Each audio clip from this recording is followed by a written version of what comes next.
dans le prochain épisode de Demain nous appartient. Tandis qu'Anne-Marie et Victoire signalent la disparition de Philippe, Georges mène l'enquête. Anna, de son côté, découvre le chantage de Karim, et Martin fait les frais de la colère de Jules. Capture d'écran TF1. Attention, les paragraphes qui suivent contiennent des spoilers sur l'épisode de Demain nous appartient diffusé demain soir sur TF1. Si vous ne voulez rien savoir, passez votre chemin.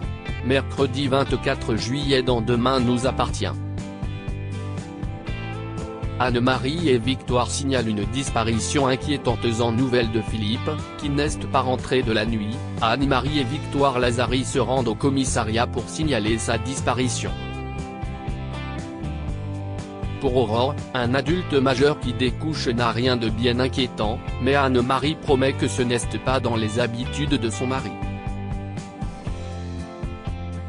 Aurore lui demande alors si Philippe a emporté des affaires avec lui et Anne-Marie comprend que le lieutenant Jacob insinue que son époux s'est fait la malle pour fuir les soupçons qui pèsent sur lui.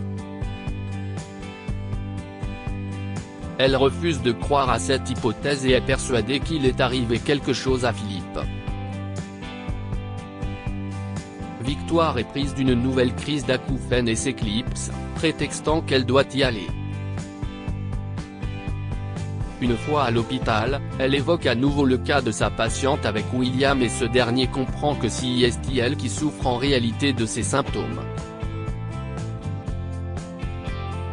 Victoire avoue qu'elle a l'impression de devenir folle et William décide de l'ausculter et de lui faire passer une IRM pour écarter notamment une possible tumeur au cerveau. Finalement, l'IRM ne révèle aucune trace de tumeur et William remet l'éventualité d'un traumatisme ancien sur la table. Voyant que Victoire souffre toujours d'acouphènes violents, il lui prescrit des antidépresseurs pouvant agir sur ce genre de troubles, mais lui demande de ne pas en abuser.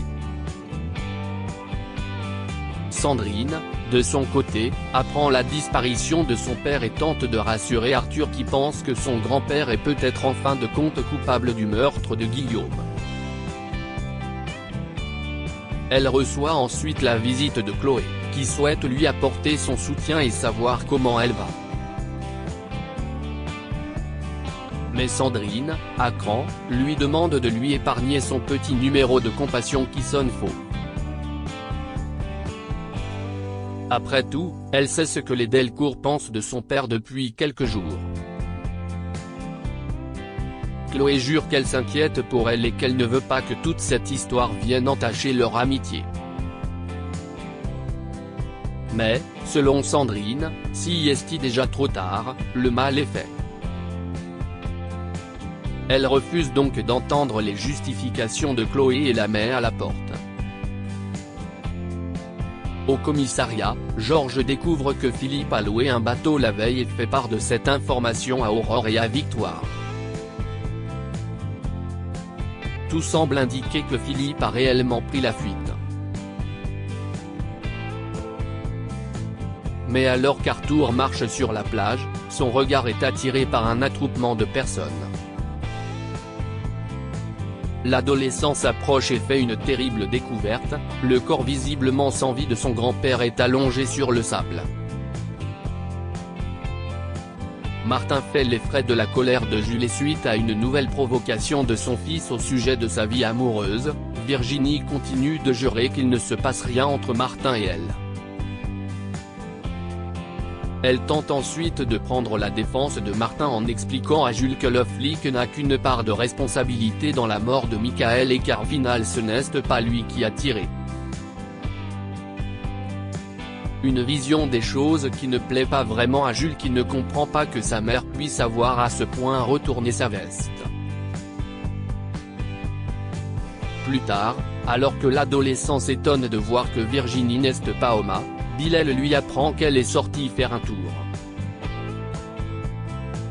Jules est persuadé que sa mère est allée retrouver Constant et s'énerve à nouveau. Bilal admet qu'il ne comprend pas non plus que Virginie se soit rapprochée de Martin, mais demande tout de même à Jules de se calmer et de faire attention. Après tout, Martin est flic et Jules pourrait vite avoir des ennuis s'il s'en prend à lui. Nora, présente au moment de cette conversation, se permet de faire remarquer à son père que ce qu'il fait n'est pas bien. Il met de l'huile sur le feu volontairement. Elle sent bien que son père cherche à séparer Martin et Virginie parce qu'il est amoureux de cette dernière, mais Bill elle nie en bloc. Virginie, de son côté, retrouve Martin au spoon et lui explique que la situation devient invivable avec Jules. Elle ne supporte plus de lui mentir et, en même temps, ne peut se résoudre à lui dire la vérité. Car elle n'arrive pas à imaginer comment son fils réagirait en apprenant qu'elle sort avec l'homme qui a tué son père. Martin comprend bien que la situation est compliquée, mais avoue à la femme qu'il aime qu'il n'a pas envie que leur relation s'arrête. Et Virginie semble du même avis. Alors puisque Jules se doute déjà de quelque chose, Martin encourage Virginie à lui parler. Si est-il la seule chose à faire pour aller de l'avant. Mais Martin ne tarde cependant pas à se faire une idée de la colère de Jules puisque, un peu plus tard, alors qu'il sort de son cours de boxe, il surprend un adolescent en train de crever les pneus de sa moto. Et l'adolescent en question n'est autre que Jules. Anna découvre le chantage de Karim. Karim propose des vacances en Corse à Anna, mais la journaliste, toujours aussi distante, lui répond que ce n'est pas vraiment le moment.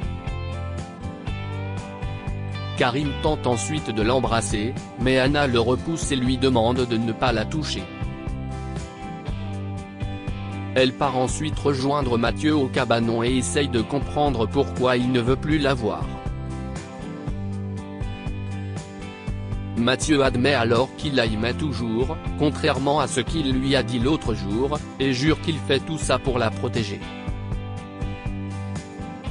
Mais Anna sent qu'il ne lui dit pas tout et Mathieu finit alors par lui dire toute la vérité au sujet du chantage de Karim. La jeune femme ne croit pas ses oreilles. Jamais elle n'aurait pu imaginer que Karim soit si perfide et capable de tout pour arriver à ses fins. D'autant plus qu'elle n'est pas une chose qu'il peut récupérer selon son bon vouloir. Anna souhaite confronter Karim au plus vite, mais Mathieu la supplie de ne pas lui dire qu'elle sait tout et de continuer à faire semblant le temps qu'il quitte la France. De retour à l'appartement, Anna fait donc comme si tout allait bien avec Karim et se montre touchée lorsque le flic lui offre un magnifique collier avec un pendentif en diamant. Mais lorsque Karim la prend dans ses bras, Anna ne peut s'empêcher de lui balancer à la figure qui la dégoûte et tombe le masque. Elle lui avoue que Mathieu lui a tout raconté et qu'elle trouve son comportement dégueulasse.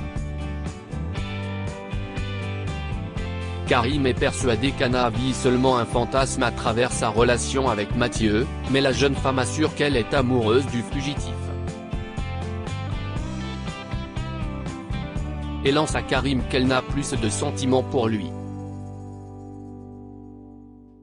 Blessé, Karim décide alors d'appeler Martin pour lui dire où se cache Mathieu, mais Anna le menace à son tour. S'il prévient Martin, elle fera part du chantage de Karim à la police. S'il ne veut pas aller en prison lui aussi, Karim va donc devoir laisser Mathieu tranquille.